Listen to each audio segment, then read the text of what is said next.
요한계시록 13장은 이 짐승의 수라고 알려져 있는 666이 나오는 유명한 장입니다. 사탄이 자기에게 속한 자에게 이마나 손목에 표를 주는데 666이라는 표를 준다는 거죠.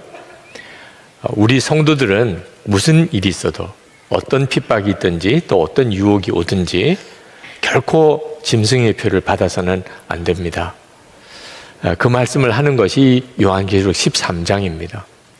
그런데 안타깝게도 지금 현재 환란이 오고 또 미혹이 올 때 끝까지 사탄의 표를 받지 않을 수 있는 그런 믿음의 준비를 갖추지 못한 성도와 교회가 너무나 많습니다. 오늘 여기 이 자리에도 그렇습니다. 오직 예수의 신앙이 아니면 마지막 때에 사탄이 성도도 삼켜서 무너뜨리려고 할 때 그때 끝까지 사탄의 표를 받지 아니하고 견뎌낼 수 없습니다. 여러분들은 오직 예수의 신앙을 가지고 있습니까? 지금 주님께서 요한에게 이 요한계시록 13장을 말씀하시는 것은 그와 같은 때를 준비시키려고 하는 것입니다. 환란이 오고 핍박이 오고 사탄이 자기 표를 사람에게 심어 자기 소유를 삼으려고 할 때가 올 텐데 성도들에게까지 그런 미혹이 올 텐데 그걸 끝까지 잘 견디라는 거죠. 요한계시록 13장에는 짐승이 둘이 나옵니다. 하나는 바다에서 하나는 땅에서 올라옵니다. 이 짐승은 사탄인 용의 능력을 부여받은 적그리스도와 거짓 예언자를 말합니다. 이 바다에서 올라오는 짐승은 머리가 7인데 그 머리마다 하나님을 참남하게 일컫는 이름이 붙여져 있다고 했습니다. 노골적으로 하나님을 비난하고 모욕하는 그런 존재라는 거죠. 그가 예수님의 부활을 흉내냅니다. 거의 죽었다가 다시 살아납니다. 이런 일도 그 적그리스도가 행합니다. 그래서 많은 사람들이 그에게 경배하게 됩니다. 이 적그리스도는 표범이나 곰이나 사자에 비유되는데 그만큼 잔인하고 강하다는 겁니다. 교회와 성도를 무너뜨리고 핍박하는데 그 무섭기가 표범과 곰이나 사자 같을 것이라고 했습니다. 이 짐승은 큰 소리로 하나님을 대적하고 하나님과 하나님이 계신 거처와 그리고 하늘에 있는 이들을 말할 수 없이 참남한 말로 모욕을 하고 그리고 성도들을 이기는 권세를 가지게 됩니다. 이제는 성도들에게 말할 수 없는 환란이 닥쳐오는 거죠. 그때 모든 세상 사람들이 다 그 짐승에게 절을 하고 경배하는데 오직 하나님의 어린 양의 책에 창세기부터 이름이 기록된 자만이 그 짐승에게 절하지 않게 된다는 겁니다. 그러면서 요한이 하늘에서 들려오는 소리를 듣습니다. 그리고 귀 있는 자들은 들을지어다 하고 그 자기가 들은 소리를 전해줍니다. 10절입니다. 사로잡혀 가기로 되어 있는 사람이면 사로잡혀 갈 것이요 칼에 맞아서 죽임을 당하기로 되어 있는 사람이면 칼에 맞아서 죽임을 당할 것이라. 성도라도 사탄에게 사로잡혀 가고 칼에 맞아 죽임을 당하는 일이 일어날 것이라. 그러면 그렇게 하는 게 맞다는 것.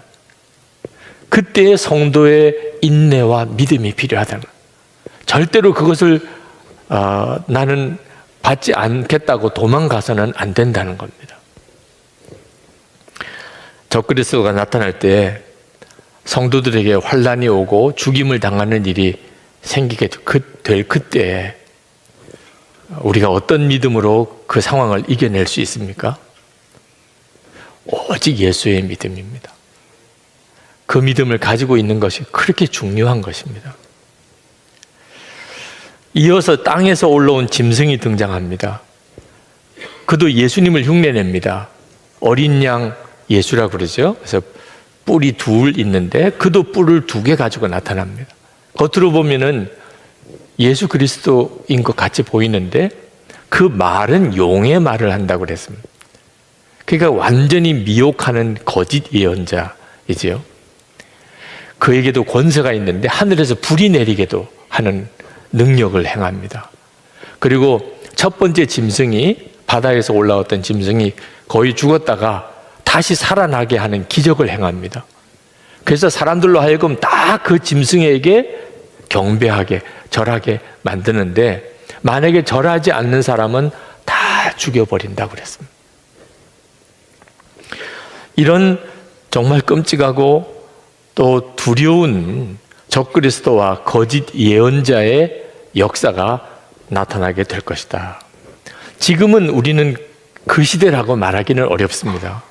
지금 되어지는 일을 보고 적그리스도다, 거짓 예언자다 분별하기가 쉽지 않습니다. 물론 어떤 사람들은 저 북한을 향하여 적그리스도의 세상이라고 말하지만 맞는 정말 적용이기도 하겠지만 전 세상이 다 그렇다고 말할 수는 없는 거죠. 역사를 가만히 통틀어 보면 이건 정말 적그리스도구나, 그랬던 역사 시절이 분명히 있었습니다. 그러나 이제 마지막 때는 전 세상에 이 일이 벌어지게 되는 겁니다. 우리가 살아가는 동안에 어떤 사람이 그 영을 가만히 분별해 보니까 정말 적그리스도 같구나, 거짓 예언자 같구나, 그런 사람을 우리 주변에서도 봅니다. 노골적으로 하나님을 부인하고 저주하고 모욕하고 믿는 성도들을 핍박하고 그런 일들을 봅니다. 그러면서도 기적 같은 능력을 행하고 세상에서는 떵떵거리며 잘 되는 것 같은. 그래서 우리가 마음에 저 사람이 적그리스도의 영으로 저런 일을 하는구나 이렇게 생각될 때도 있지만 아직까지는 그런 정도입니다.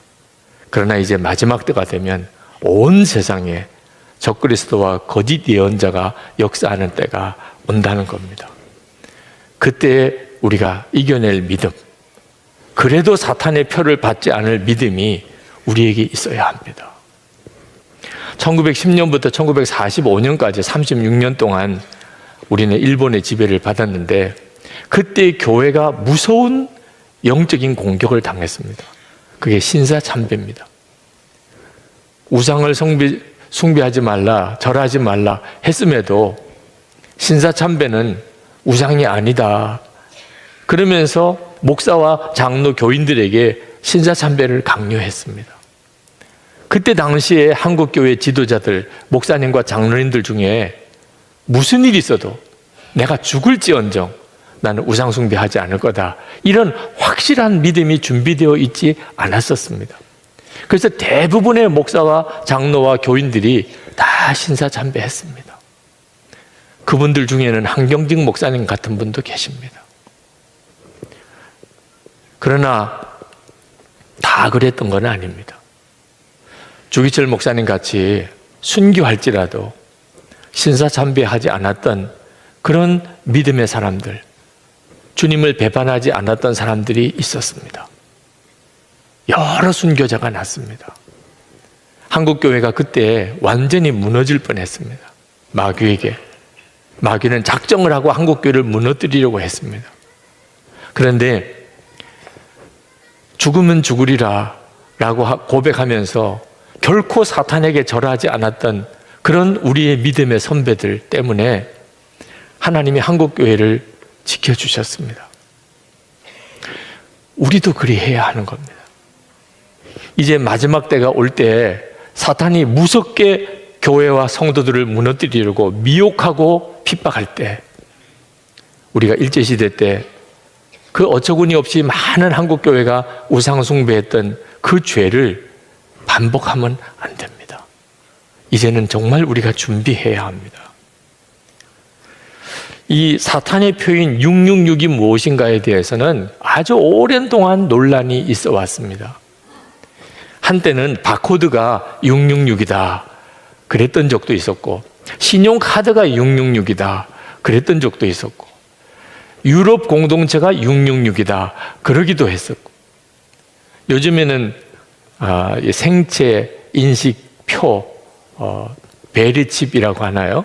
그게 666이다. 이렇게 주장하는 이들도 있습니다. 여러분, 그건 정말 논외의 문제입니다. 사실은 정말 쓸데없는 논쟁입니다. 왜냐하면 하나님께서 이 사람이 하나님의 자녀인가 마귀의 자식인가 그걸 이마나 표에 있는 표를 보고 분별한다는 것은 말도 안 되는 일입니다. 하나님이 도대체 무엇을 보고 하나님의 자녀와 마귀 자식을 구분합니까? 우리의 마음의 중심입니다. 성령의 인을 받은 사람, 그 사람이 예수 믿는 성도입니다. 성령의 인을 받은 사람은 결코 마귀의 표를 받지 않습니다. 마음속에 마귀가 인을 치는 것입니다.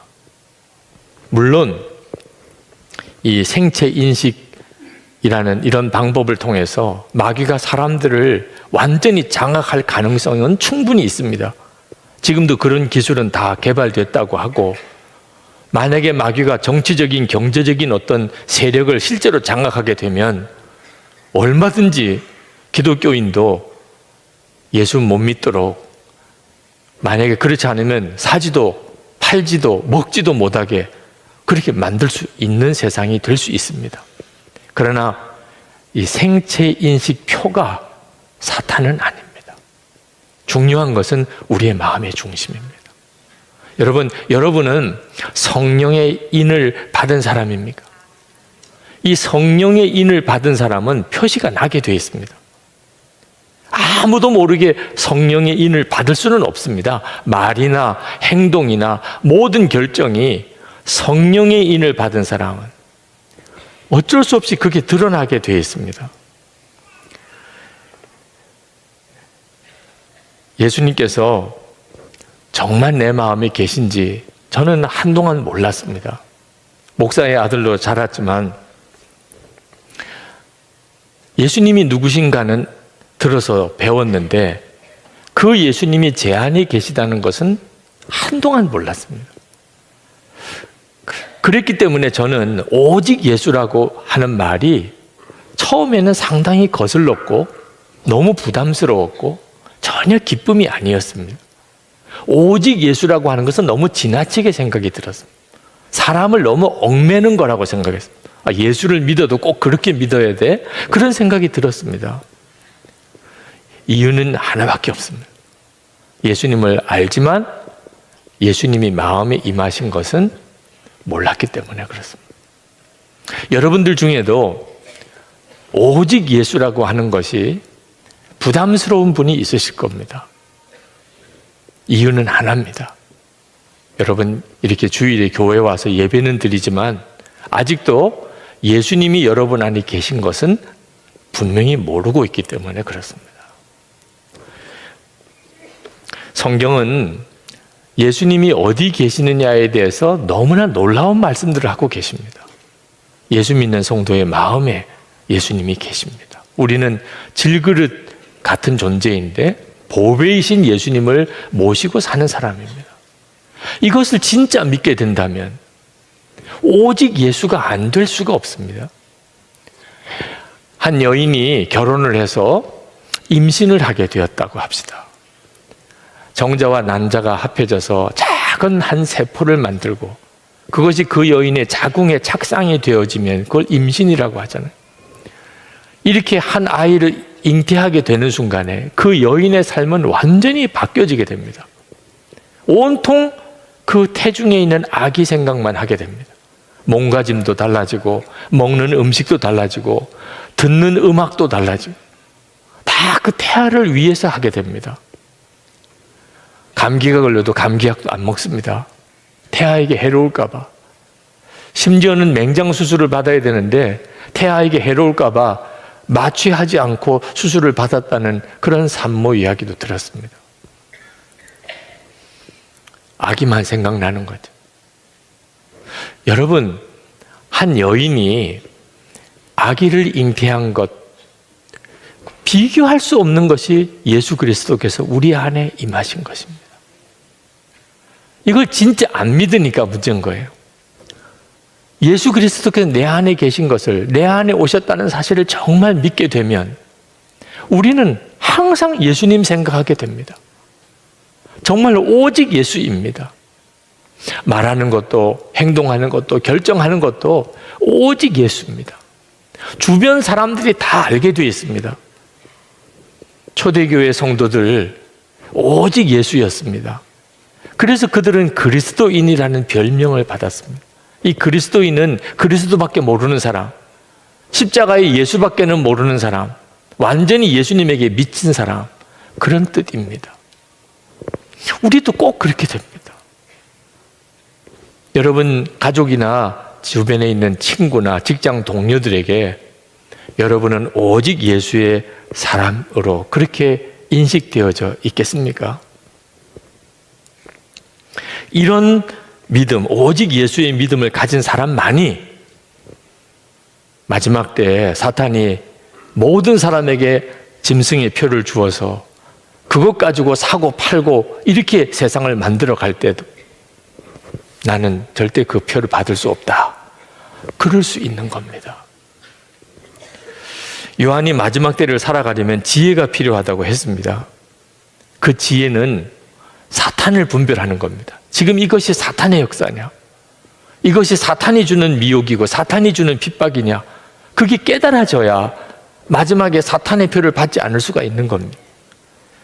요한계시록 13장 18절에 여기에 지혜가 필요합니다. 지각이 있는 사람은 그 짐승을 상징하는 숫자를 세어보십시오. 그 수는 어떤 사람을 가리키는데 그 수는 666입니다. 여러분, 우리에게 이 지혜가 있어야 합니다. 영적인 분별이 돼야 합니다. 이것이 하나님이 하시는 일인지 이것이 사탄이 하는 일인지. 근데 그 지혜가 어떻게 생깁니까? 오직 예수의 믿음으로 사는 사람에게만 생깁니다. 여러분, 위대한 믿음의 사람들, 그 위대한 믿음의 사람들은 그냥 막연하게 예수를 믿지 않았습니다. 그들은 그저 항상 하나님을 바라보고 살았습니다. 하나님의 음성을 늘 분명히 들었습니다. 보이지 않으시는 하나님의 손을 붙잡고 살았습니다. 하나님이 그들의 모든 삶 속에 간섭하시고 인도하시고 보호하시고 역사하셨습니다. 아브라함이 그랬고 모세가 그랬고 여호수아가 그랬고 다윗이 그랬고 엘리야가 그랬고 사도 바울이 그랬습니다. 그들에게 있어서 하나님은 정말 살아계신 하나님이셨습니다. 그랬기 때문에 그들은 끝까지 하나님이 인도하시는 길을 갈 수 있었습니다. 저는 이따금 지나치다는 그런 평가를 듣습니다. 여러분들 중에도 그런 분이 혹 계시다면 제가 충분히 인정합니다. 받아들입니다. 지나치다는 말을 들어도 제가 변명할 여지가 없을지도 모르겠습니다. 그런데 제가 지나친 게 있다면 하나입니다. 오직 예수로 살아야 한다는 것입니다. 왜 그런가 하면 적당하게 예수 믿어서는 마지막 때에 견딜 수 없기 때문에 그렇습니다.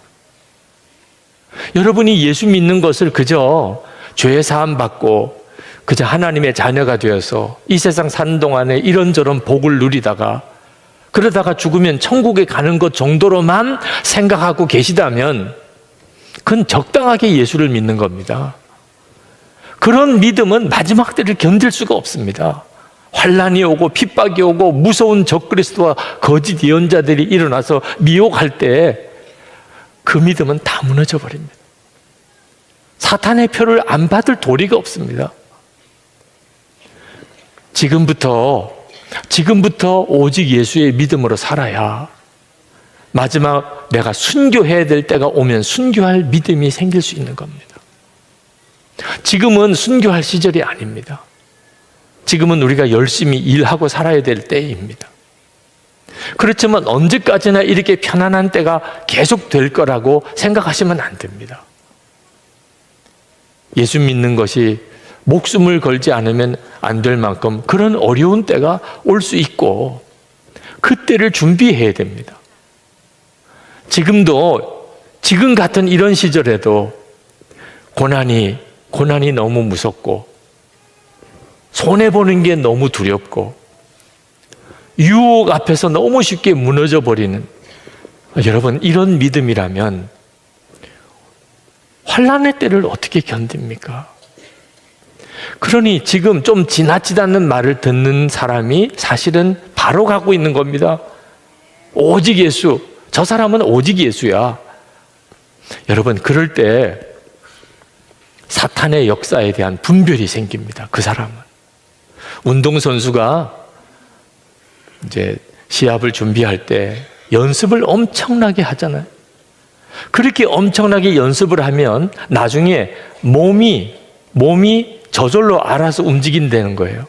시합에 나가면 무슨 공격이 올 때 내가 수비를 해야 되고 또 내가 공격을 해야 되고 순간순간 변화되는 상황에 이렇게 해야 될까 저렇게 해야 될까 이렇게 생각하다가는 그 사람은 제대로 된 운동선수가 못 됩니다. 그냥 즉각 반응이 가야 되는 거죠. 몸이 저절로 움직이는 것처럼 움직여져야 그 사람이 최고의 선수죠. 영적으로도 마찬가지입니다. 마지막 미혹이 오고 큰 핍박이 올 때 그때서 생각해보고 그때서 갈등하고 그때 고민하고 그럼 다 넘어집니다. 환난이 오고 미혹이 오고 거짓 기적들이 일어나고 그리고 예수 믿는 사람들은 순교하는 일이 사방에서 벌어질 때 사탄의 역사 금방 깨닫고 아닌 거는 분명히 아니고 내가 죽을지언정 절대로 나는 사탄의 표를 받지 않아. 바로 반응이 나와야 그 사람이 사는 것입니다. 그러니 여러분, 지금이 얼마나 중요한 때인지 모릅니다. 오직 예수의 믿음이 아니면 지금도 예수님을 믿는 것처럼 보이지만 실제로는 우상 숭배하는 사람들이 많습니다. 교회 나오는 사람들 중에도요, 돈 우상으로 살고 세상 우상으로 살고 성공 우상으로 사는 사람 많습니다. 그가 진짜 섬기는 것은 세상인데 본인은 예수 믿는다고 생각하는 거예요. 옛날에는 인신제사가 있었습니다. 우상에게 자식을 죽여서 바치는 거예요. 그렇게 해서라도 복을 받겠다는 거예요. 그런데 여러분, 지금은 아닌 줄 아십니까? 이 세상의 성공을 위해서 자식의 인생을 파멸시키는 부모가 얼마나 많은 줄 아십니까? 분별을 못해서 그런 거예요. 어떤 게 하나님의 인도하심인지 어떤 게 마귀의 역사인지 분별을 못하니까 이름만 교회 다니고 예수 믿는 거지 실제로는 완전히 마귀 종로를 타고 있는 사람 많습니다. 오직 예수의 믿음으로 살아봐야 비로소 분별이 됩니다. 그러나 여러분, 우리 자신도 오직 예수의 믿음을 가져야 하지만 더 중요한 것은 교회입니다. 교회가 오직 예수의 교회여야 합니다. 우리가 나중에 하나님 앞에 설 때 우리 각각의 개인으로도 하나님 앞에 서지만 교회로서 선다는 사실을 꼭 명심해야 돼요. 요한계시록은 교회에 주신 서신입니다. 우리가 오직 예수의 믿음을 가지려면 교회가 오직 예수의 교회여야 합니다. 그렇지 않으면 절대로 우리는 오직 예수의 믿음을 가지고 그 믿음을 지키고 살 수 없습니다. 이어령 교수님, 그분이 아직 예수 믿지 않았을 때 어느 한 교회에 종교 강연 초청을 받아서 가셔서 강연을 하시면서 자기가 왜 예수를 안 믿는지, 교회에 안 나오게 됐는지를 그렇게 설명한 적이 있습니다. 도마가 예수 부활의 증거로 요구한 것이 바로 고난의 흔적이었고, 예수님께서 부활의 증거로 도마에게 보여주셨던 것 또한 고난과 아픔의 상처였습니다. 교회가 세상에 보여주어야 할 증거가 바로 이것입니다.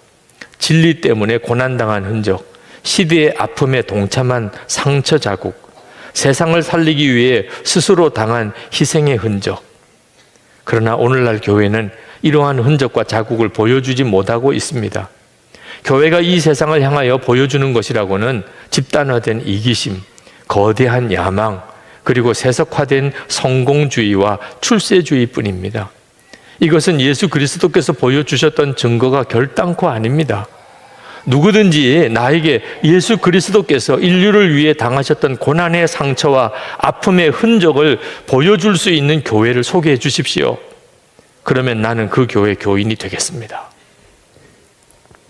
지금도 진짜 오직 예수의 교회가 어디 있는지를 찾는 사람들이 많습니다.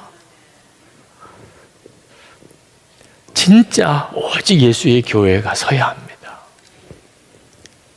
저절로 세워지지 않습니다. 우리가 기도와 헌신으로 그렇게 교회를 세워가야 됩니다. 오직 예수의 믿음으로 도무지 살 수가 없어서 그 교회를 떠나야 되는 그런 사람들도 있습니다. 그 교회에서는 도무지 오직 예수로 살 수가 없기에 오직 예수로 정말 살고 싶어서 일부러 그 교회를 찾아오는 사람도 있습니다. 형식적인 신앙을 가지고 있었는데 그 교회에 다녔기 때문에 오직 예수의 믿음을 가지게 되었다. 이런 교회가 되어야 됩니다. 오직 예수의 믿음을 가지고 있는 그런 교인들이 세운 교회는 특징이 있습니다. 밝습니다. 기쁨이 충만합니다. 사랑이 넘칩니다. 정결합니다. 거짓이 없습니다. 무엇보다도 하나 됩니다. 그런데 오직 예수가 안 되는 교인들이 모인 교회는 또 특징이 있습니다. 그렇게 싸웁니다. 그렇게 교만합니다. 그렇게 딱딱합니다. 하나 되지 못합니다. 여러분, 선한목자교회 교인이 되었다고 만족하면 안 됩니다. 여러분의 진짜 교회는 여러분의 속회입니다. 속회. 속회가 여러분이 정말 세워야 될 오직 예수의 공동체입니다. 그렇지 않으면 여러분은 교회가 없는 사람이 될 수도 있습니다. 그래서 주일에 그저 한번 드리고 마는 속회, 그저 이름만 내가 속회원이라고 걸어놓은 이런 교인 되지 않으셔야 합니다. 우리가 이 예배당에 모여서 예배 드릴 수 없을 때가 올지 모릅니다. 그때는 어떻게 신앙을 지키고 예배 드리시겠습니까? 속회가 있어야 됩니다. 오직 예수의 믿음으로 모인 속회 공동체가 있어야 환난과 핍박의 때에, 미혹의 때에 분별도 되고 믿음도 지켜 나갈 수 있는 겁니다. 19세기에 아주 유명한 미국의 헨리 워드 비처 목사님이라고 계셨습니다. 그 헨리 워드 비처 목사님을 뉴욕에 있는 어느 교회가 청빙을 해서 주일 설교를 하시게 됐는데 그 광고를 듣고 많은 사람들이 주일에 그 교회에 왔습니다. 그런데 헨리 워드 비처 목사님이 몸이 갑자기 아프셔서 설교를 하실 수가 없게 됐습니다. 그래서 동생인 토마스 비처 목사님을 대신 보냈습니다. 많은 교인들이 헨리 워드 비처 목사님이 설교하실 것을 기대하고 있는데 설교단에 엉뚱한 목사님이 올라오는 걸 보고 많은 사람들이 자리에 일어나서 나갔습니다. 그때 강단에 올라왔던 그 토마스 비처 목사님이 큰 소리로 말했습니다. 여러분 중에 오늘 헨리 워드 비처 목사님을 예배하러 오신 분들은 빨리 나가시기 바랍니다. 그러나 하나님을 예배하기를 원하여 오신 분들은 자리에 앉아서 예배를 드리시겠습니다. 여러분, 크고 유명한 교회가 마지막 때에 여러분의 영혼을 지켜주는 거 아닙니다. 유명한 목사님의 설교가 마지막 때에 여러분의 영혼을 지켜주는 것도 아닙니다. 마지막 때에 여러분의 믿음을 지키고 그리고 끝까지 예수님 배반하지 않을 수 있게 해줄 수 있는 것, 무슨 일이 있어도 사탄의 표를 받지 않게 해줄 수 있는 것은 오직 예수의 믿음을 가진 속회 공동체가 있어야 합니다. 영적인 한 가족이 되어 있는, 정말 서로가 마음과 생각을 다 나누고 그렇게 사는 그런 공동체가 있어야 합니다. 그래서 주중에 조금 어려워도 가정에서 속회를 드려보시라고 그렇게 권하는 겁니다. 그리고 영성 얘기를 서로 나누면서 마음과 생각을 서로 열어놓고 그렇게 서로 살아보시라는 겁니다. 그런 교회, 그런 공동체가 반드시 있어야 합니다.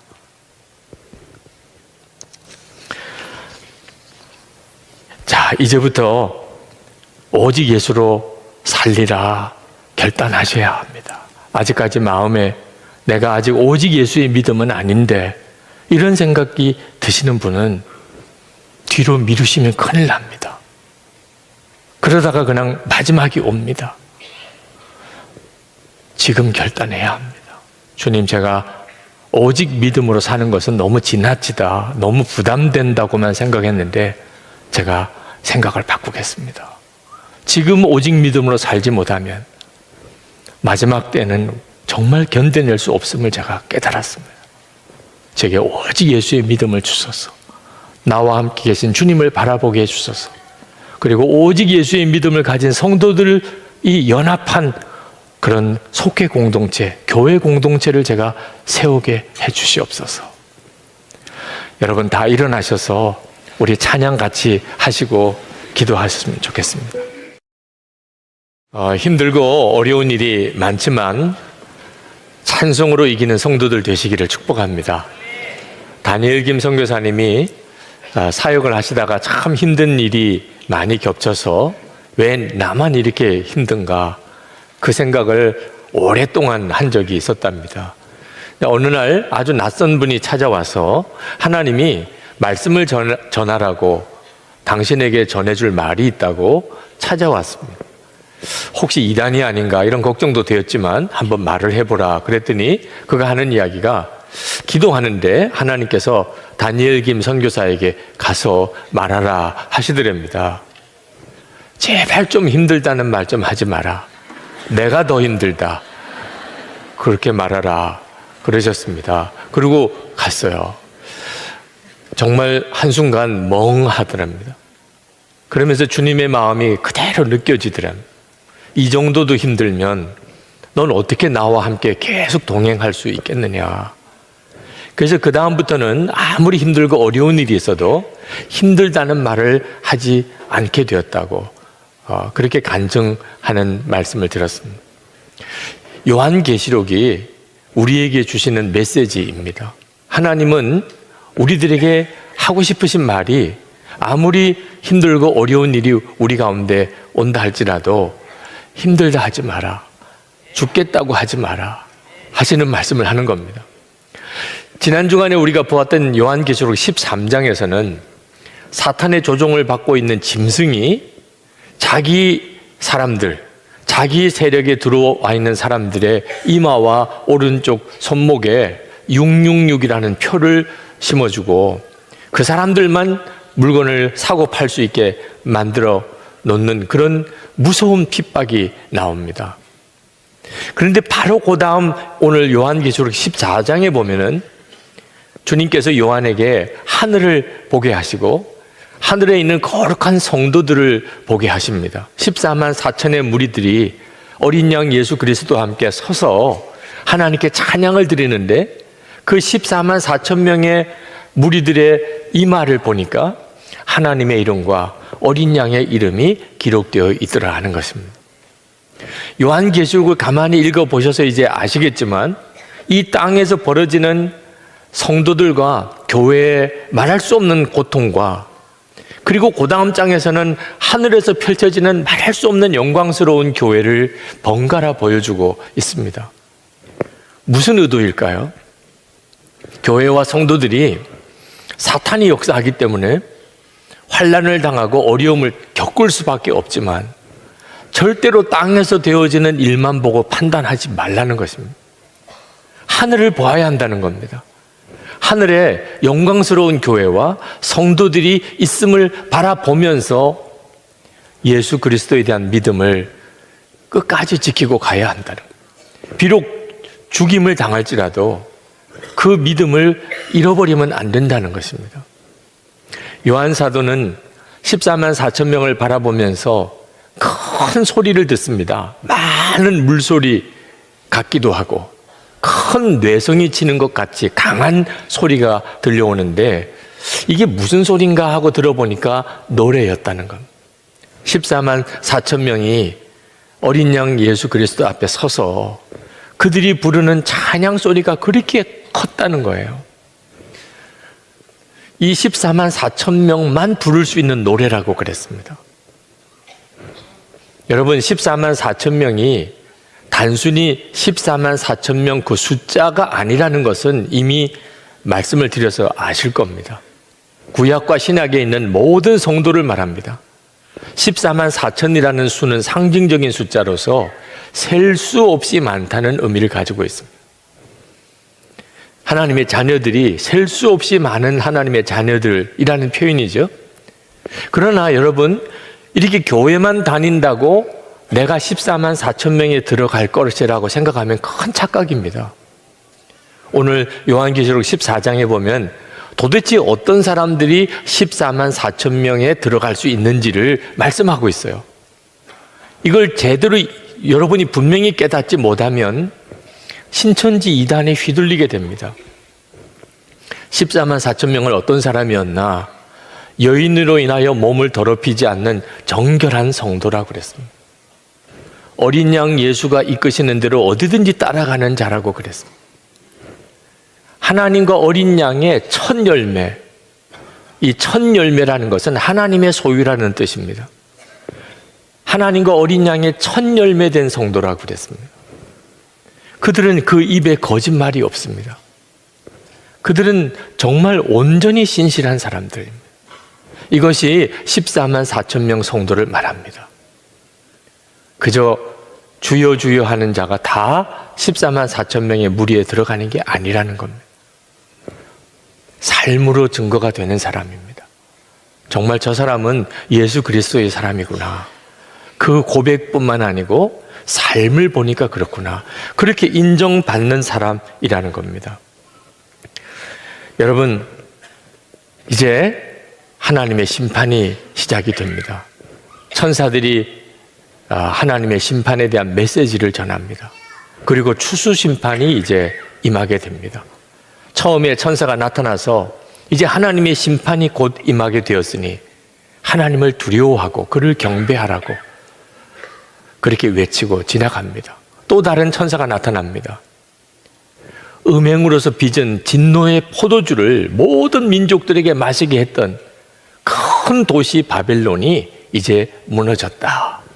그렇게 외치고 지나갑니다. 또 다른 천사가 나타납니다.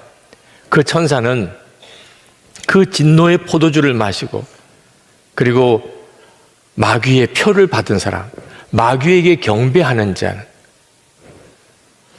그들에게 이제 하나님께서 무서운 진노의 포도주를 마시고 그리고 심판을 받게 될 것이라.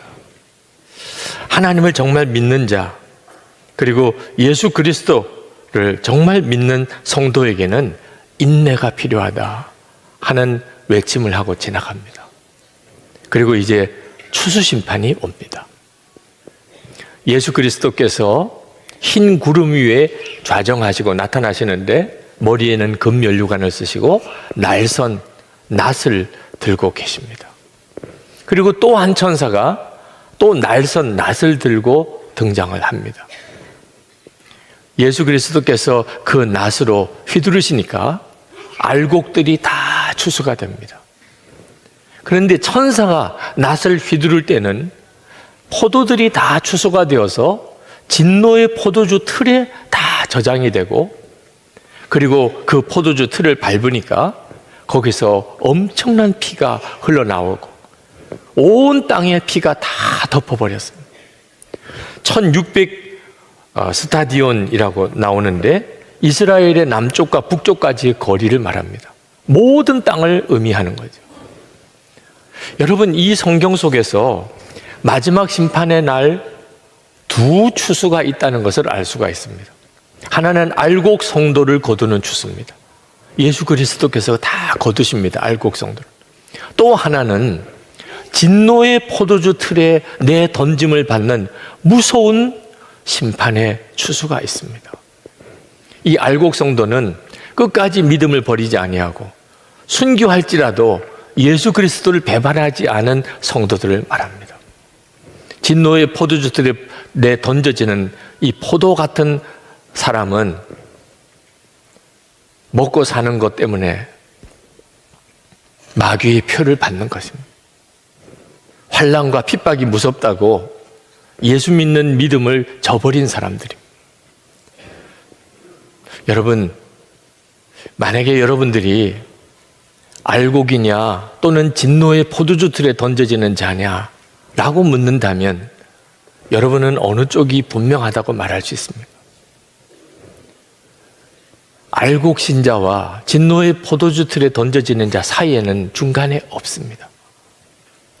만약 여러분이 나는 지금 알곡 신자라고 말할 수가 없는데 라고 생각이 든다면 대단히 심각한 것입니다. 속히 회개하고 돌이켜야 합니다. 그것이 요한계시록 14장에서 주님이 우리에게 주시려는 메시지입니다. 주님은 안타깝게 말씀합니다. 예수 믿는 것 때문에 당하는 고난을 두려워하지 말라. 오히려 고난이 두려워서 마귀의 표를 받고 그리고 세상을 기웃거리고 그리고 적당하게 신앙생활 하다가 그가 당하는 무서운 심판, 그것은 상상할 수가 없다는 것입니다. 11절에 이렇게 말합니다. 그들에게 고통을 주는 불과 유황의 연기가 그 구덩이에서 영원히 올라올 것이며 그 짐승과 짐승 우상에게 절하는 자들과 또 그 이름의 표를 받는 자는 누구든지 밤에도 낮에도 휴식을 얻지 못할 것이다. 혹시 여러분 중에 야, 예수 믿기 힘드네. 예수 믿다가 보니까 이런 저런 어려움이 많구나. 그렇게 생각하시는 분이 있으면 빨리 정신 차려야 합니다. 그 고난이 무서워서 피했다가는 말할 수 없는 심판이 오게 되는 것입니다. 예수님께서는 끝까지 믿음을 지키다가 순교한 성도들을 위로하는 말씀을 주십니다. 13절, 14절입니다. 기록하여라. 이제부터 주님 안에서 죽는 자들은 복이 있다. 그러자 성령께서 말씀하셨습니다. 그렇다. 그들은 수고를 그치고 쉬게 될 것이다. 그들이 행한 일이 그들을 따라다니기 때문이다. 주 안에서 죽는 자가 복이 있답니다. 세상에 죽는 게 왜 복입니까? 주 안에서 죽을 때 그렇다는 것입니다. 여기서 주 안에서 죽는다는 말은 죽임의 위협을 당하는 순간에도 예수 믿는 믿음을 끝까지 포기하지 않았기 때문에 그 생명이 죽임을 당하는 것입니다. 이런 사람은 복이 있다는 겁니다. 왜? 죽었으니 이제 더 이상 고난은 없습니다. 이제 남은 것은 영원한 안식입니다. 그리고 끝까지 고난을 감당했기 때문에 받을 상이 있습니다. 그 영광은 고난과 비교할 수가 없습니다. 로마서 8장 18절입니다. 생각하건대 현재의 고난은 장차 우리에게 나타날 영광과 비교할 수 없도다. 여러분이 이것을 보셔야 합니다. 앞으로 이제 여러분들이 예수를 믿는 것 때문에 내가 분명히 하나님의 말씀대로 살아야 하기 때문에 고난이 온다면 그러면 그로 인해서 받을 영광이 비교할 수 없이 크다는 것을 반드시 기억하셔야 합니다.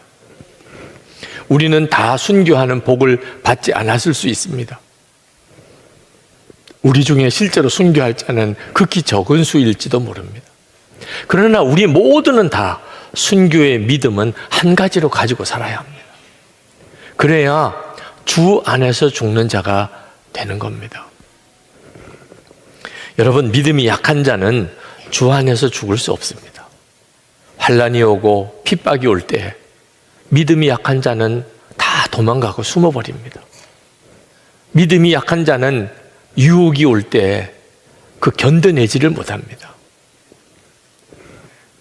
믿음이 강한 자만 주 안에서 죽을 수 있습니다. 악한 자가 큰 소리로 하나님을 대적할 때 무서워서 아무 말도 못하는 그런 심약한 성도는 주 안에서 죽을 수 없습니다.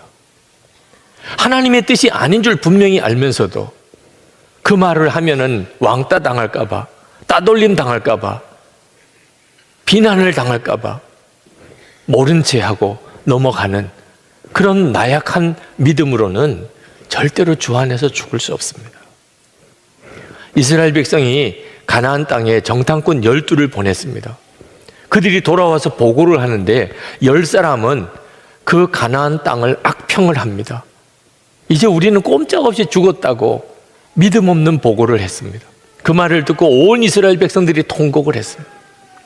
그때 여호수아와 갈렙만은 하나님을 믿는 믿음으로 우리가 믿음으로 그 땅에 들어가자고 외쳤습니다. 결국 가나안 땅에 들어간 사람은 여호수아와 갈렙 2사람밖에 없습니다. 그럴 수 있는 믿음의 담대함이 있어야 합니다. 여러분, 우리는 또한 오늘 이 요한계시록 14장에서 14만 4천 명의 성도들이 부르는 노래에 주목해야 합니다. 우리가 나 자신이 정말 14만 4천 명의 무리 속에 들어갈 그 사람인가? 그래서 우리 속에도 똑같은 노래가 있어야 분별받을 수 있는 것입니다. 미국의 유명한 설교학 교수인 스티브 브라운이라는 교수가 있습니다. 그분이 자기가 쓰신 다 알았다고 생각한 이후 내가 배운 것들이라는 책에서 자기 이야기를 이렇게 하셨습니다. 그분은 아주 유명한 교수요, 또 설교자입니다. 자기가 많은 강의를 했고 설교를 했고 세미나를 인도를 했는데 지금까지 자기가 인도했던 세미나 때, 설교 때 자기가 증거했던 하나님 그리고 성경의 진리들이 뭔가 부족하다는 것을 느꼈다는 겁니다. 그것만으로는 뭔가 채워지지 않는 것이 있다는 것을 알았다는 겁니다. 그러면서 그가 고백하기를 그동안에 내가 설교하고 강의했던 내용들은 복음의 가사였을 뿐이지 복음의 진정한 노래가 아니었다고 그렇게 말했습니다. 여러분, 복음이라는 노래에는 가사와 곡조가 있습니다. 가사만 가지고는 노래라고 할 수가 없습니다. 그런데 그동안 자기는 그 복음의 가사, 그 복음의 내용에 대해서만 전했고 강조했지 그 복음의 곡조를 들려주지 못했다는 겁니다. 복음의 곡조가 무엇일까요? 복음의 그 내용이신 예수 그리스도와 동행하고 사는 삶입니다. 예수 그리스도가 어떤 분인가를 전해야 하지만 동시에 그 예수님과 함께 사는 삶을 보여주어야 하는데 그 점에 대해서 자기가 너무나 소홀했다는 거예요. 그래서 만약 이제 다시 내가 설교를 하거나 강의를 하게 된다면 나는 이제 이 복음의 가사만 가르치지 않고 나는 그 복음의 노래를 가르치고 싶다. 그런 표현을 썼습니다. 성도 여러분, 여러분들은 복음의 내용을 잘 알고 있으실 겁니다. 예수 그리스도가 우리의 영원한 구주라는 사실, 주 예수님께서 저와 여러분을 위해 십자가에 죽으셨다는 사실, 우리가 하나님의 자녀가 되었다는 사실. 그러나 여러분, 여러분에게 복음의 노래가 있습니까? 여러분도 그것을 부르면 황홀하고 듣는 사람들이 감동을 받을 수 있는 그 복음의 노래가 있습니까? 예수 그리스도와 동행하는 삶이 있느냐 하는 것입니다. 여러분, 우리가 정말 조심해야 될 것은 종교의 영을 가지고 신앙생활하는 겁니다. 이것은 성령으로 신앙생활하는 것과 완전히 다른 것입니다. 겉으로 보기에는 비슷해 보입니다. 저는 목사가 되어서 열심히 아주 성실하게 목회하는 것이 최선인 줄 알았습니다. 다른 어떤 방법을 몰랐기 때문입니다. 그리고 열심히 성실히 목회하다 보니까 교회가 성장했습니다. 저는 그것이 하나님이 주시는 상급인 줄 알았습니다. 그런데 이상하게도 제 마음의 심령은 아무리 교회가 성장해도 제 마음의 심령은 충만해지지 않는 것입니다. 오히려 더 내 영혼은 피폐해지는 것 같았습니다. 저는 그 이유를 알 수가 없었습니다. 종교적인 열심으로만 얼마든지 하나님을 잘 믿는 것처럼 보일 수 있습니다. 제가 군목으로 있는 동안 많은 사람들이 저에게 말하기를 제가 군목 체질이라는 겁니다. 저는 그 말을 들을 때마다 너무 속상했습니다. 물론 제가 열심히 군목으로서 활동을 했습니다. 그래서 군단장 표창까지도 받았었습니다. 그렇지만 제 마음속에는 항상 언제 제대하나 그 생각만 했습니다. 저는 열심히 성실히 해야 된다고, 무슨 일이든지 열심히 성실히 해야 된다고 생각해서 했던 것뿐입니다. 그것이 제 체질이 아니었습니다. 바리새인들, 그들은 열심히 대단한 사람들이었습니다. 그런데 우리 주님은 그들에게 독사의 자식이라고 그랬습니다. 그들의 열심은 종교적인 영으로 하는 열심이었던 것입니다. 그래서 그들은 예수님을 십자가에 못 박았습니다. 저는 목회하면서 참 이해가 안 되는 것이 왜 교회에 열심히 있는 성도가 교회 시험도 그들이 다 일으키느냐 하는 거예요. 어떻게 이런 일이 일어날 수 있느냐. 종교적인 영과 진정한 성령의 역사를 구분할 줄 알아야 합니다. 그 차이가 노래입니다. 그의 삶 속에 복음이라는 노래가 있는 거예요. 14만 4천의 성도들이 부르는, 그들만 부를 수 있는 그 노래가 그들에게 있느냐 하는 것입니다. 성도에게는 반드시 하늘의 찬양이 있게 되어 있습니다. 이사야 43장 21절에 이 백성은 내가 나를 위하여 지었나니 나를 찬송하게 하려 함이니라. 하나님께서 우리를 구원해 주신 이유는 우리가 하나님을 찬송하게 하기 위해서라는 것입니다. 이 찬양은 항상 주님을 바라보는 자만 부를 수 있는 겁니다. 1절 말씀에 보면 요한이 하늘을 보니까 어린 양이신 예수 그리스도께서 서 계셨습니다. 그리고 그 옆에 14만 4천의 무리가 함께 예수님과 함께 서서 주님을 찬양했습니다. 주님을 바라보는 14만 4천의 무리들은 찬양이 저절로 터져 나오는 것입니다. 성도의 찬양의 핵심은 주 예수님을 바라보는 눈이 뜨일 때 터져 나옵니다. 그런데 여러분, 죽고 난 다음에 천국에 가서나 예수님을 바라보는 거 아닌 거 아시잖아요. 예수 그리스도는 이미 우리 안에 오셨습니다. 그러므로 이 땅에서도 우리는 하늘의 찬양을 부를 수 있는 자입니다. 주 예수님을 바라보는 자는 그는 어떤 어려운 형편에 있어도 찬양합니다. 주님을 바라보는 눈이 뜨이지 않으면 그는 찬양할 이유를 알 수 없는 것입니다.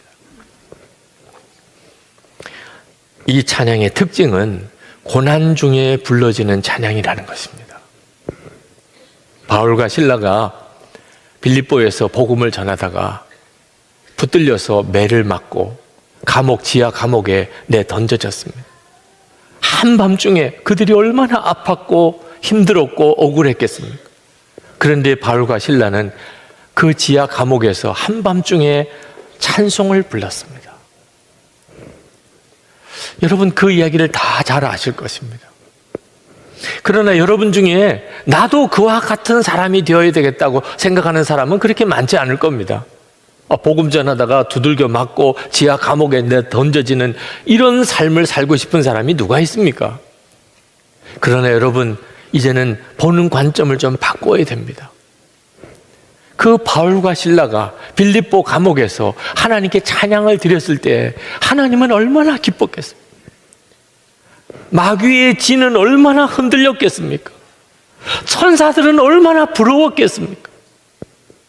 여러분이 어둠 속에서 부르는 찬양, 고난 중에 드려지는 이 노래는 우리가 이 세상 사는 아주 아주 짧은 기간 동안, 우리가 이 세상에서 사는 기간이 얼마나 짧습니까? 그 짧은 기간 동안에만 허락되어지는 은혜입니다. 죽고 난 다음에 천국에 가면 고난이 없습니다.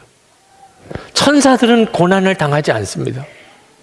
그들도 늘 하나님께 찬양을 드리지만 고난 중에 드리는 찬양은 우리가 이 땅에서, 이 세상에서 사는 요 짧은 기간 동안에만 주어지는 기회입니다. 그러므로 여러분이 이제 고난을 당하게 될 때 그것을 싫어하는 마음으로 받지 말고 하나님께 내가 고난 중에 드릴 노래의 기회를 얻었구나. 이것이 은혜구나. 이런 어려움과 고난 중에 하나님께 찬양할 수 있는 그런 성도된 나 자신을 주님께 보여드릴 수 있겠구나. 그로 인해서 감사할 수 있어야 하는 것입니다. 지난 주간에 어느 선교사님 이야기를 들었습니다. 그 선교사님의 아들이 결혼을 했는데 얼마 뒤에 며느리가 임신을 했다는 소식을 들었습니다. 온 가족들이 참 기뻐했는데 병원에 가서 태아 검사를 했더니 심장이 너무 안 좋아서 사산할 수도 있고 태어나도 금방 죽게 된다고 그런 진단을 받았습니다. 이 문제 때문에 온 가족들이 모였습니다. 어떻게 하면 좋겠나? 함께 예배하고 기도하는 중에 그래도 하나님이 주신 생명인데 하나님께 맡기고 기도하면서 그 아이를 출산하자고 그렇게 뜻을 모아서 매일 모여서 가정 예배를 드리고 그리고 말씀을 보고 그리고 기도했습니다. 그리고 그 아이가 태어났습니다. 그 태어난 아기를 받아든 이 선교사님의 아들은 얼마나 기뻐하는지, 그 아이를 받아들고 얼마나 감사하는지. 그래서 하나님께서 그 아이에게 새로운 심장을 주셔서 건강하게 잘 자랐습니다. 이러면 얼마나 좋아요. 태어나자 1시간 만에 하나님 앞에 갔습니다.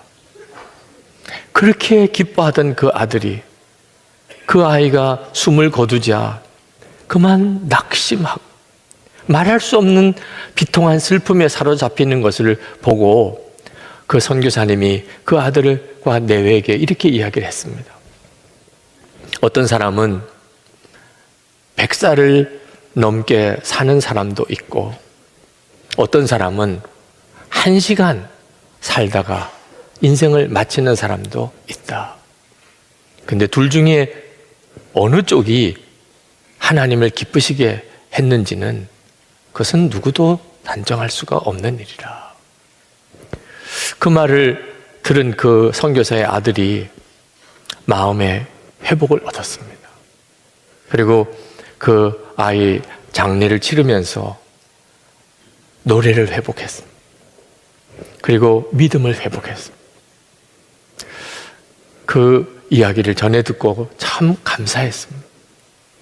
여러분, 우리가 살아가는 동안 힘들고 어려운 일이 많이 옵니다. 그때 기억해야 합니다. 14만 4천의 성도의 노래, 우리 속에 있다는 사실. 그때 증거가 되는 것입니다. 이 사람이 정말 14만 4천의 성도구나. 그때 드러나는 거예요. 바울과 실라가 빌립보 감옥에서 그 한밤중에 찬송을 드렸을 때 그 지진이 일어났습니다. 옥문이 다 열렸습니다. 환난과 고난 중에 진정으로 노래하는 성도가 2사람만 있으면 어디서든지 영적인 지진이 일어납니다. 그러므로 이제부터 우리가 고난을 당한다 할지라도, 우리에게 환난이 온다 할지라도 더 이상 힘들다, 죽겠다, 우리 그런 말 하지 마십시다. 오히려 하나님께서 우리에게 허락하신 노래를 부릅시다. 하나님을 영화롭게 하십시다. 환난을 당하는, 성도가 환난을 당하는 것은 하나님께서 허락하신 은혜라는 사실을 정말 믿으십시다. 주님이 제게 이런 말씀을 주신 적이 있습니다. 삶은 쉬운 것이다. 처음에는 아멘 하기가 어렵더라고요. 제가 알고 있는 인생은 너무나 힘들고 어려움이 많은데 왜 주님은 삶은 쉬운 것이라고 하시나? 근데 묵상하는 중에 주님이 옳다는 것이 깨달아졌습니다. 왜? 우리가 사는 것은 주님만 따라가면 되는 것이기 때문에 그렇습니다. 4절에 보면 14만 4천의 성도는 어떤 사람인지에 대하여 이렇게 묘사하고 있습니다. 어린 양이 가는 곳이면 어디든지 따라다니는 사람들입니다. 저와 여러분이 그렇지 않습니까?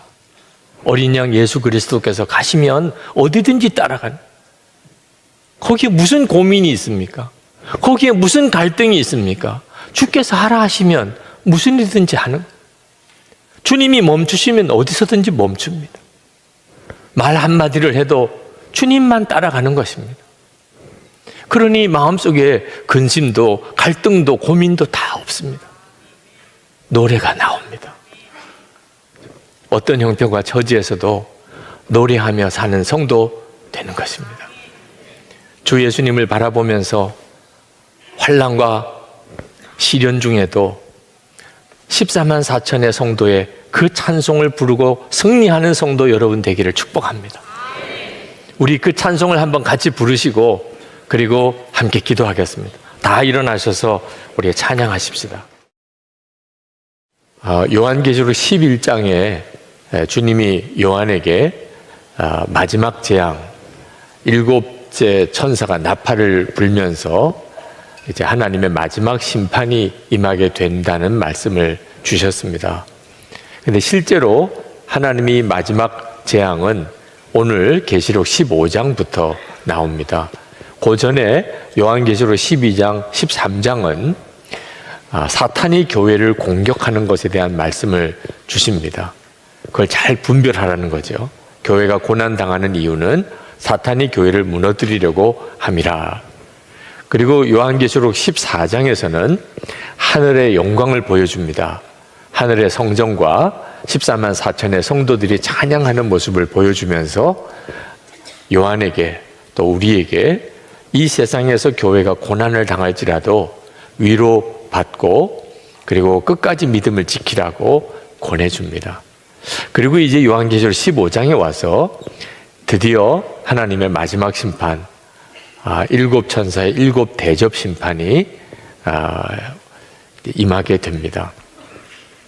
요한이 오늘 1절에 보면은 그가 하늘을 보는데 크고 놀라운 또 다른 표징을 하나 보았다고 그런 표현을 썼습니다. 그 말은 하나님께서 행하시는 이 마지막 심판이 참으로 두렵고 특별한 것이라는 뜻입니다. 이제 끝까지 하나님을 대적하는 마귀와 그 마귀를 따르던 이들은 하나님이 심판하시게 됩니다. 그런데 이 요한계시록 15장을 읽어 내려가다 보면 조금 이해가 안 되는 것이 하나 있는데, 그것은 그 하나님의 심판이 임하는 바로 그때 노래하는 사람이 있는 겁니다. 요한이 가만히 들어보니까 하나님 앞에 있는 유리바다 위에서 하나님이 검은고를 타면서 하나님의 종 모세의 노래와 어린 양의 노래를 부르는 사람이 있었다는 겁니다. 처음에는 잘 이해가 안 됐어요. 하나님의 심판이 얼마나 무서운 것입니까? 그런데 그 하나님의 심판 앞에서 노래할 수 있겠습니까? 도대체 이게 무슨 의미일까? 그래서 도대체 어떤 사람이 하나님의 심판 앞에서 노래를 부르는가 하고 살펴보았더니 2절 말씀에 이렇게 나옵니다. 짐승과 그 짐승 우상과 그 이름을 상징하는 숫자를 이긴 사람이라고 했습니다. 그러니까 하나님의 심판 때 노래 부를 수 있는 사람은 누구냐 하면 마귀와 싸워서 이긴 성도라는 겁니다. 여기서 예수 믿는 사람은 도대체 누구인가에 대한 분명한 정의가 하나 나옵니다. 그건 마귀와 싸우는 자입니다. 여러분들이 다 예수 믿으시는 분일 텐데 여러분들도 마귀와 싸우는 자라는 자기 정체성을 가지고 있습니까? 나는 마귀와 싸우는 자야. 그런 생각 전혀 안 해보고 사셨다면 오늘 이 말씀은 정말 귀 기울여 들으셔야 됩니다. 사탄이 믿는 성도도 넘어뜨리려고 무섭게 역사하고 그리고 짐승의 표를 받게 할 때 끝까지 그 짐승의 표를 거부하고 마귀에게 짐승에게 절하지 아니하고 그리고 주 예수님을 배반하지 아니하고 그로 인해서 죽임을 당할지라도 끝까지 마귀와 싸우는 자, 그 사람이 하나님의 심판의 때 찬양하게 됩니다. 그렇게 안 할 수가 없겠지요, 그죠?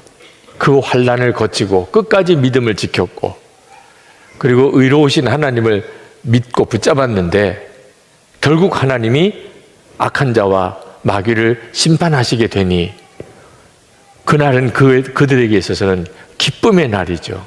찬양의 날이 되는 거죠. 그들이 무슨 노래를 불렀는가 하는 것은 3절 4절에 나옵니다. 하나님의 위대하심과 그리고 하나님의 의롭고 참되심과 그리고 하나님의 홀로 거룩하신 것과 하나님이 행하신 그 모든 정의로운 행위에 대하여 하나님의 심판날 다 드러나게 될 것이라는 것입니다. 그게 3절 4절에 걸쳐서 나오는 내용입니다. 저는 이 요한계시록 15장을 묵상하고 말씀을 준비하면서 하나님의 의로운 심판이 이것이 노래의 대상이 될 수 있겠구나, 찬양이 될 수 있겠구나 하는 것을 깊이 깨달았습니다. 저에게 있어서는 아주 특별한 눈이 뜨이는 것과 같은 은혜가 있었습니다. 하나님을 믿지 못하겠다는 사람들이 흔히 하는 말이 있습니다. 이 세상을 보라는 거예요. 이 세상에 얼마나 불의한 일이 많으며 억울한 사람이 많으며 이 세상에 끊임없이 전쟁이 벌어지며 권력 가진 자, 돈 있는 자, 그들의 횡포가 이렇게 심하고 그럼에도 불구하고 그들이 떵떵거리며 잘 살지 않느냐? 하나님을 어떻게 믿을 수 있냐? 하나님을 믿지 않는 자들이 이 세상의 불의를 보면서 하나님을 부정합니다. 실제로 우리가 사는 세상은 온갖 불의가 횡행하고 그리고 억울한 일을 당한 사람들이 너무너무 많습니다. 권력이 있는 사람, 힘 있는 사람, 돈 있는 사람, 그들로 인해서 항변하기도 어려울 정도로 생명의 위협을 당하고 신체에 장애가 오고 가지고 있는 재물을 다 빼앗겨 버리고 명예가 완전히 짓밟혀 버린 그런 사람들의 사연을 이렇게 듣고 있노라면 정말 가슴이 답답해질 그런 지경이 됩니다. 전직 검사이신 분이 세례를 받게 되고 그래서 세례 간증을 하게 됐는데 그게 문제가 되어서 지금 성추행으로 인한 미투 운동이 일파만파로 번지고 있습니다. 성폭력이나 성추행과 같은 죄는 사람의 인격을 심각하게 훼손시키는, 그래서 그 육신과 정신에 말할 수 없는 고통을 겪게 만드는 정말 끔찍한 죄입니다. 그런데 그런 죄가 우리 사회 전반에 너무나 깊게 넓게 퍼져 있다는 겁니다. 법조계도 그렇고 문화계도 그렇고 대학도 그렇고 종교계도 그렇고 심지어 교회까지 성추행과 성폭력의 죄가 너무나 깊이 퍼져 있다는 거예요. 그동안에는 그런 어려움을 당하고도 말도 못하고 살았습니다. 피해자만 평생 마음에 큰 고통을 겪고 살았습니다. 이제 그게 드러나기 시작하는 거예요. 그 말할 수 없는 고통을 이제 우리가 듣게 된 거예요. 우리가 깜짝 놀라는 것은 그게 너무나 우리 사회 전반에 퍼져 있다는 것과 함께 그동안에는 저 사람이면 성공한 사람일 거야, 저 사람은 정말 훌륭한 사람이야, 그랬던 사람들 중에 너무나 많은 사람들이 지난날 그렇게 부끄러운 죄를 짓고 살았다는 것을 우리가 알게 되면서 충격을 받습니다. 우리가 사는 세상은 진짜 불의하고 억울하고 고통이 많은 그런 세상입니다. 하나님을 믿지 않는 사람들은 하나님이 어디 계시냐고 말합니다. 근데 그들이 모르는 게 있습니다. 하나님을 믿지 않으니까 알지 못하는 것이 있습니다. 이 세상의 모든 불의와 악, 숨겨진 죄까지 심판받을 때가 온다는 것입니다. 하나님의 심판이 있다는 것입니다. 이것이 요한계시록 15장에서 우리에게 주님이 말씀해 주시려는 것이고, 그 심판이 올 때 끝까지 불의와 타협하지 않고 거룩하게 살고 사탄과 싸웠던 사람들, 그리고 온갖 고통과 그리고 억울한 일을 당하고 어떻게 해볼 수 없는 어떤 마음의 고통으로 그렇게 찌들려 있던 이들이 그 하나님의 심판의 날 찬양하지 않겠습니까? 하나님 정말 옳으십니다. 하나님 너무나 감사합니다. 그렇게 노래하지 않겠습니까? 3.1운동 당시 때 우리 기독교인의 수는 한 1%도 안 됐습니다. 우리나라에. 정말 존재도 미미했죠. 그런데 그 얼마 안 되는 기독교인들이 3.1운동을 계획하고 진행하고 그 뒤에 혹독한 대가도 다 치렀습니다. 그때 당시에 교회에 대해서 별로 안 좋은 마음을 가지고 있는 사람들이 있었습니다. 교회를 좋아하는 사람 뭐 그렇게 많지 않았어요. 기독교인이 1% 정도도 안 됐으니까. 심지어는 기독교에 대해서 아주 폄하하고 부정적인 생각을 가지고 있는 사람들도 꽤 많았습니다. 그런데 3.1운동이 벌어지고 그 운동의 중심 세력이 기독교인들이고 교회고, 그로 인해서 교회가 성도들이 말할 수 없는 핍박을 당하는 것을 보면서 기독교에 대한 생각을 바꾸게 됐어요. 우리 국민들이 기독교에 대한 생각을 바꾸게 됐어요. 기독교 좋은 거구나. 우리 민족의 고난, 말할 수 없는 우리 민족의 서글픈 현실 앞에서 그 민족의 고통을 기꺼이 짊어지는 것이 그 교회구나. 그게 성도구나. 그래서 기독교에 대한 호감이 우리 국민들 안에 퍼졌던 거죠. 근데 그 세월이 지나고 지금도 그렇습니까? 2001년이라고 기억되는데 제가 코스타에 갔었을 때 그때 손봉호 박사님이 청년들에게, 유학생들에게 말씀을 전하는 시간이 있었습니다. 그때 그 손봉호 박사님이 1년 전인 2000년도 통계를 하나 인용을 하셨습니다. 그 한 해 동안에 우리나라에 위증죄로 기소된 사람이 1198명이었다는 겁니다. 근데 그 통계를 왜 인용하냐면 그 해에 일본에서 위증죄로 기소된 사람의 수가 5명이었다. 우리는 1198명, 일본에는 5명, 240배 차이가 있습니다. 인구 비율로 따지면 670배나 차이가 납니다. 그러면서 손봉호 박사님 하시는 이야기가 그 해 일본의 기독교인의 비율은 0.7%밖에 안 된다. 우리나라는 그때 20%가 넘습니다. 기독교인.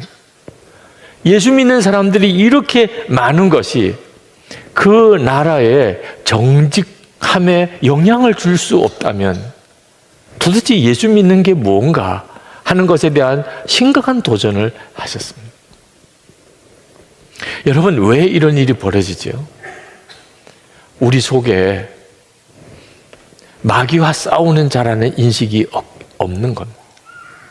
하나님은 공의의 하나님이시고 우리는 어떤 불의 앞에서도 마귀와 싸우는 자라고 하는 분명한 자기의식이 없기 때문에 예수를 믿고도 은근슬쩍 세상 따라 사는 것. 우리도 역시 똑같은 불의를 저지르고 사는 것. 교인들 중에 자기는 하나님이 심판하신다는 것을 자기는 도무지 믿을 수가 없다는 분들이 있습니다. 어떻게 사랑의 하나님께서 우리를 지옥에 보내고 심판할 수 있겠느냐는 겁니다. 나는 심판하시는 하나님을 믿기 싫습니다.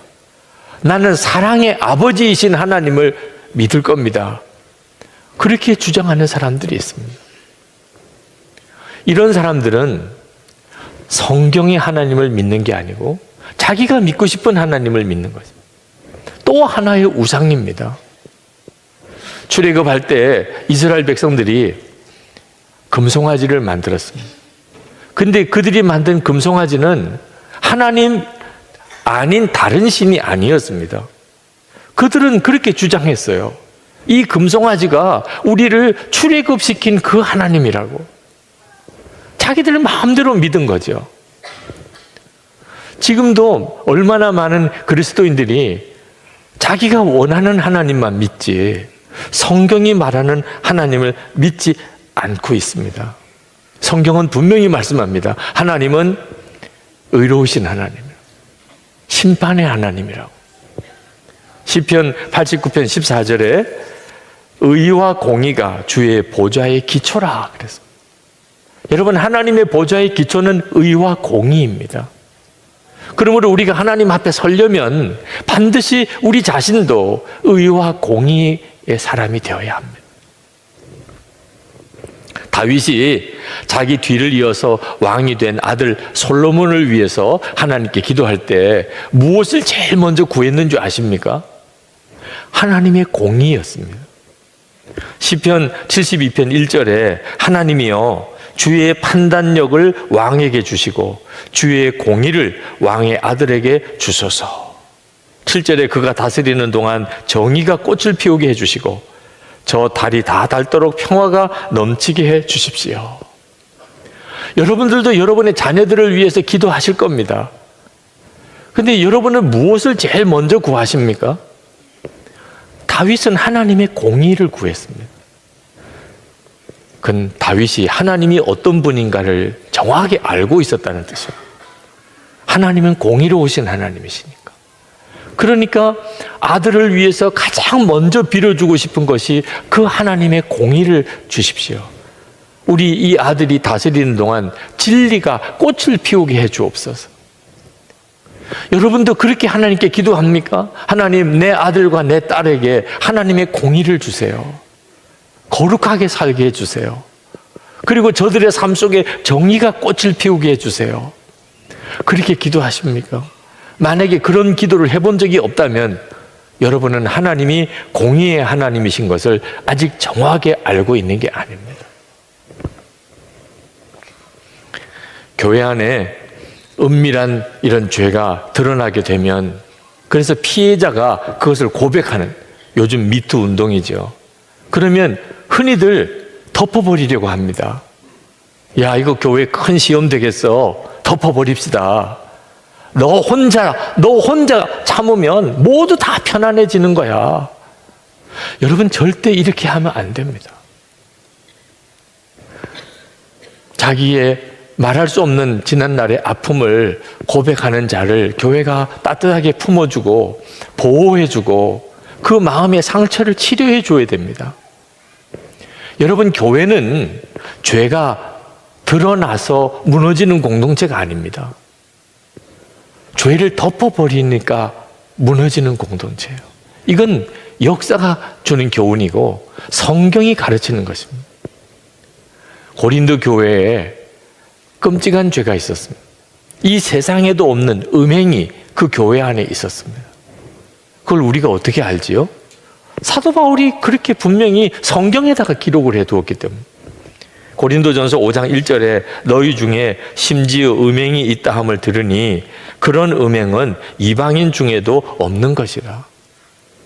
지금 고린도 교회가 초대교회 때 다 어려움을 당하던 그런 때였는데 그런 부끄러운 음행 사건이 교회 안에 일어났다는 것이 드러나면 교회 존립의 위기를 당하는 거 아니겠어요?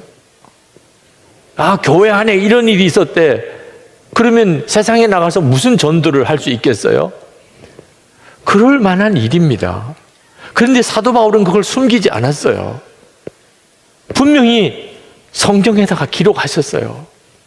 이유는 교회는 죄를 숨기면 진짜 망하기 때문에.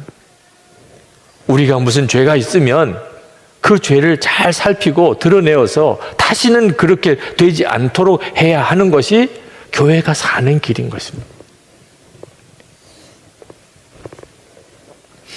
여러분, 사도 바울이 오직 믿음으로 구원받는다는 그런 복음을 전한 성경이 로마서입니다. 오직 믿음으로 구원받는다.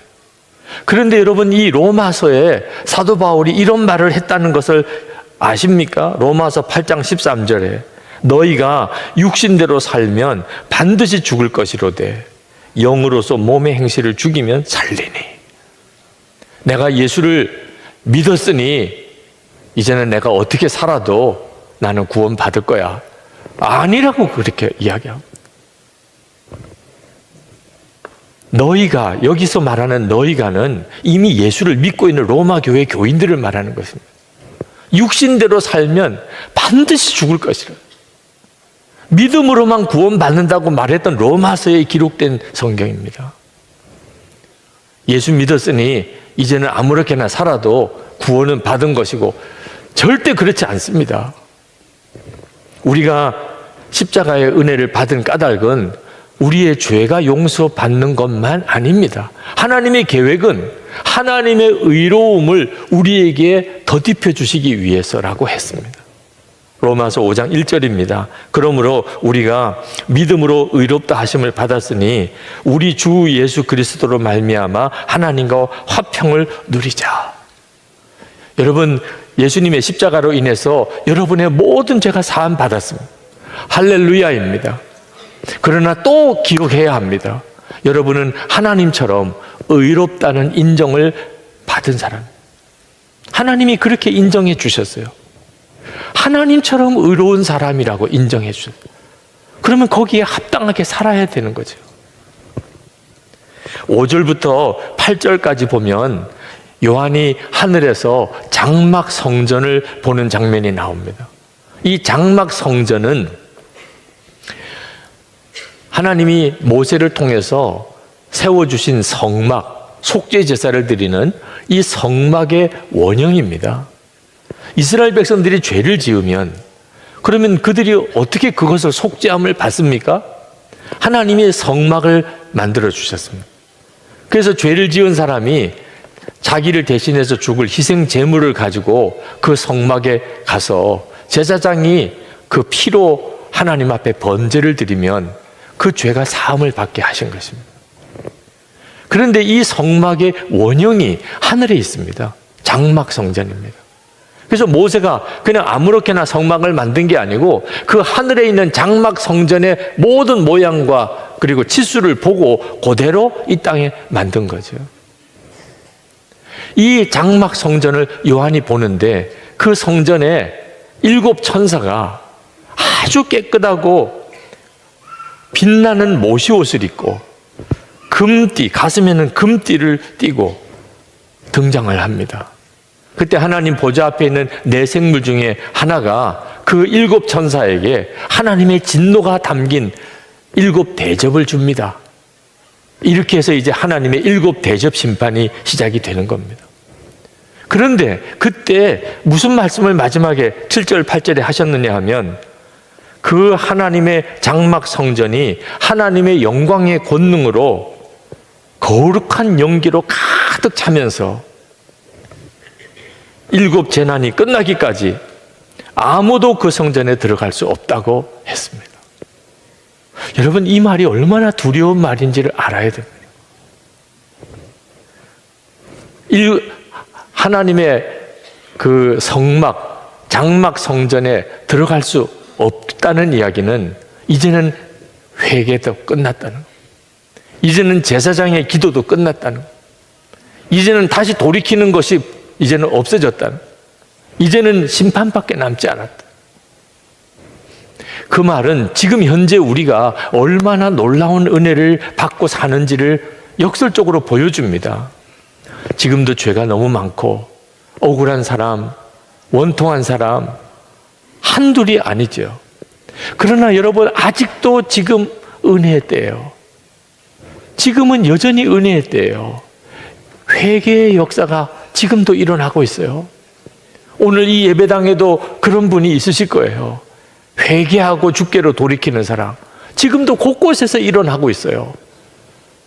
예수를 믿고 거듭난 삶을 사는 사람 지금도 일어나고 있어요. 지금은 회개할 수 있는 때요. 거듭날 수 있는 때요. 삶이 변화되는 때요. 지옥의 삶을 살던 자가 천국의 삶을 사는 이 놀라운 변화의 역사가 일어나는 때예요. 지금은 장막 성전이 닫혀 있는 때가 아니기 때문에 그렇습니다. 그런데 여러분, 이 때가 끝날 때가 온다는 겁니다. 이제는 더 이상 회개하는 사람이 없어요. 이제는 더 이상 구원의 역사도 없어요. 이제는 더 이상 변화의 삶을 사는 역사도 없어요. 이제는 끝이에요. 이제는 남은 것은 심판밖에 없어요. 여러분, 이 때가 오기 전에 정신 차리고 돌이켜야 될 일은 돌이켜야 되고 끊어야 될 건 끊어야 되고 정말 예수님과 동행하는 삶을 살아야 하는 것입니다.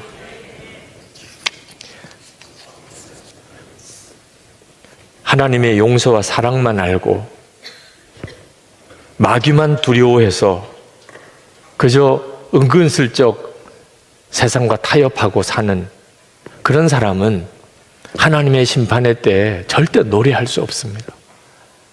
얼마나 두려운데. 이럴 줄 알았으면 나는 죄는 꿈도 꾸지 않았을 거예요. 자기가 살았던 모든 삶이 다 드러납니다. 저는 이 설교를 준비하면서 마음이 참 무거웠어요. 우리 교인들 중에 하나님의 마지막 심판의 때에 노래할 수 있는 사람이 과연 몇 명이나 될까? 한번 손들어 보라 그럴까요? 몇 명이나 될까요? 자신이 없더라고. 얼마나 많을까? 도대체 몇 사람이나 과연 손들 수 있을까? 하나님의 마지막 심판의 때 저는 그때 정말 눈물과 감격으로 노래할 겁니다. 정말 목청껏 노래할 겁니다. 죽음을 각오하고 마귀와 싸우고 절대로 불의와 타협하지 않고 그로 인해서 겪었던 말할 수 없는 고통이 나에게 있었고 억울한 사람, 그래서 고통당하는 사람, 그들의 편이 되어주고 그들을 보살피는 일을 해왔는데 그러면서도 이 고난이 언제 끝날지, 저 악한 자가 언제나 꺾어질지 그렇게 마음 졸였는데 하나님의 심판이 있군요. 하나님, 정말 하나님의 말씀이 그대로 이루어지는군요. 그렇게 노래할 자가 몇 사람이나 될까? 그러면서 저 자신의 책임이라고 생각이 들었습니다. 그동안에 하나님의 용서와 사랑에 대한 설교는 참 많이 했는데 하나님의 공의하심, 하나님의 의로우심에 대한 설교는 내가 많이 하지 못했구나. 성도들이 마지막 하나님의 심판의 때에 노래할 자가 되지 못한다면 그건 제 책임이구나. 그런 생각이 들었습니다. 그래서 오늘 이 설교를 귀담아 들어주시기를 부탁을 드리는 것입니다. 여러분, 불의한 삶을 더 이상 타협하지 않고 마귀와 정말 싸우며 억울한 자, 고통당하는 자, 그들의 편이 되어주며 살아야 됩니다. 만약에 내가 지금 그렇게 살고 있다고 자신 있게 말할 수 없다면 나는 예수 믿는 사람이다. 나는 정말 구원받은 사람이다. 아직까지는 그렇게 고백할 자격이 없습니다. 주님의 말씀에 귀를 기울여야 돼요. 주님이 분명히 이렇게 말씀하셨어요. 마태복음 5장 6절에 의에 줄이고 목마른 자는 복이 있나니 그들이 배부를 것이며 10절에 의를 위하여 박해를 받는 자는 복이 있나니 천국이 그들의 것임이라. 우리가 받을 은혜의 세계는 앞으로 더 있습니다. 하나님은 용서와 사랑의 하나님이신 것만 아는 걸로 끝나는 게 아닙니다. 하나님은 공의의 하나님입니다. 그리고 나도 그렇게 살게 해주신 하나님. 여러분, 하나님의 백성인지 정말 구원받은 자인지는 두 가지를 가지고 구별할 수 있습니다. 하나는 의를 행하는 자, 또 하나는 그 형제를 사랑하는 자. 요한일서 3장 10절에 이러므로 하나님의 자녀들과 마귀의 자녀들이 드러나나니 무릇 의를 행하지 아니하는 자나 또는 그 형제를 사랑하지 아니하는 자는 하나님께 속하지 아니하니라. 여러분, 이 사실을 꼭 기억해야 합니다. 의를 행하는 것과 그 형제를 사랑하는 것이 함께 가야 구원받은 자입니다. 그런데 우리의 문제는 의를 행하는 것과 형제를 사랑하는 것을 함께 할 능력이 없다는 것입니다. 형제를 사랑하면 정의롭지 못하게 될 수밖에 없는 일을 만나고, 의를 내가 행하려고 하면, 그러면 도무지 형제를 사랑하기가 어렵고, 우리에게는 100% 공의와 100% 사랑을 이룰 수 있는 능력이 없습니다. 어떻게 그렇게 살 수 있죠? 그래서 우리가 해야 할 일은 주 예수님과 동행하는 것입니다. 예수님의 십자가에서만 100% 공의와 100% 사랑이 완벽하게 이루어졌습니다. 예수님만이 그 일을 하게 해주실 수 있어요. 간음하다가 현장에서 붙잡혀 온 여인에게 사람들이 돌을 던져서 죽이려고 하니 예수님께서 말씀하시기를 죄 없는 자가 먼저 돌로 치라. 그 말씀이 그들의 양심에 가책이 되어서 다 돌을 내려놓고 떠나가고 나니까 예수님이 그 여인에게 말씀하기를 나도 너를 정죄하지 아니하노니 다시는 죄를 범하지 말라. 이 이야기 속에 하나님의 공의와 하나님의 사랑이 완벽하게 들어있습니다. 저와 여러분이 받은 구원입니다. 그 예수님을 바라보고 살자고 하는 이유가 거기에 있는 겁니다. 예수님만이 우리를 하나님의 사랑도 하나님의 공의도 완벽하게 행하며 살 수 있게 해주시는 분이기 때문에 그렇습니다. 우리는 예수님과 동행하는 삶을 가장 중요한 가치로 섬기는 교회에서 신앙생활하고 있습니다. 매일 예수님과 동행 일기를 쓰면서 우리는 살자고 그렇게 하고 사는 성도들입니다. 우리들이 만약에 마귀와 싸우는 믿음, 끝까지 하나님의 공의를 붙잡고 하나님의 거룩하심처럼 우리도 거룩한 삶을 살지 못한다면 도대체 누가 하나님의 공의에 합당한 삶을 살 수 있겠습니까? 왜 예수님을 24시간 바라보고 주님과 동행하기를 그렇게 원하는 것입니까? 거룩한 삶을 살기 위해서 그런 것입니다. 마귀와 싸우는 자가 되기 위해서 그런 것입니다. 오늘 이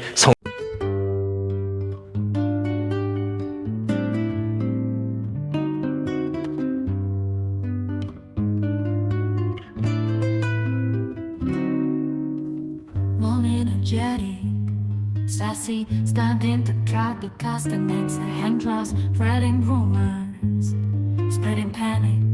She's just my innocent little Chewbacca. Brain corporate, dynamic precaution to drive the rhythm and add excitement to the performance. Focus on crafting a sound that invites listeners to dance and feel the passion of flamenco, highlighting the vocal prowess and playful spirit of the singer.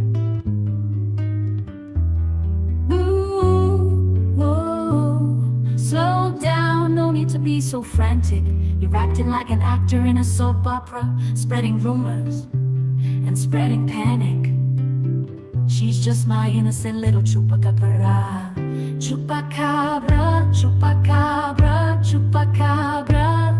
Chupa chupacabra, chupacabra, chupacabra. She's so innocent, she's my chupacabra.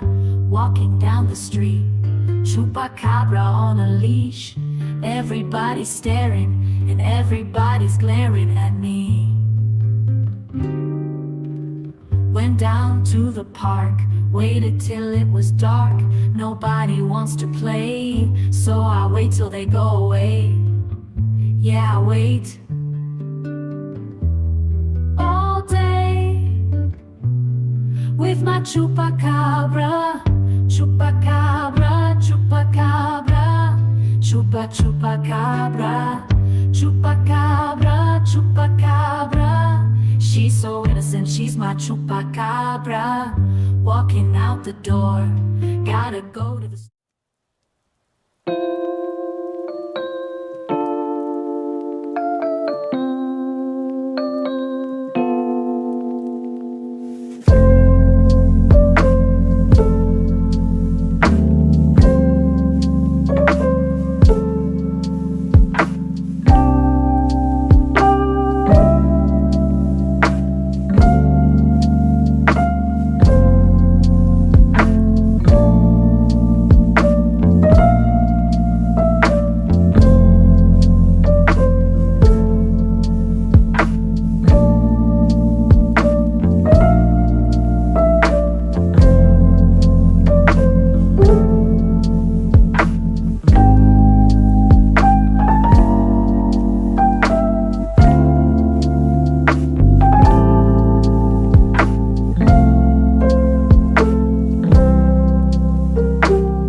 칭찬은 하나님께서 우리에게 주시는 특별한 은혜의 시간인데, 십자가에서 하나님이 주셨던 것과 똑같이 우리를 하나님의 용서와 사랑 가운데로 이끄시고 동일하게 하나님의 의로우심을 우리에게 더 씌우시기 위한 시간입니다. 여러분, 오늘 성찬을 받으실 때 정말 주님의 마음을 구하시기 바랍니다.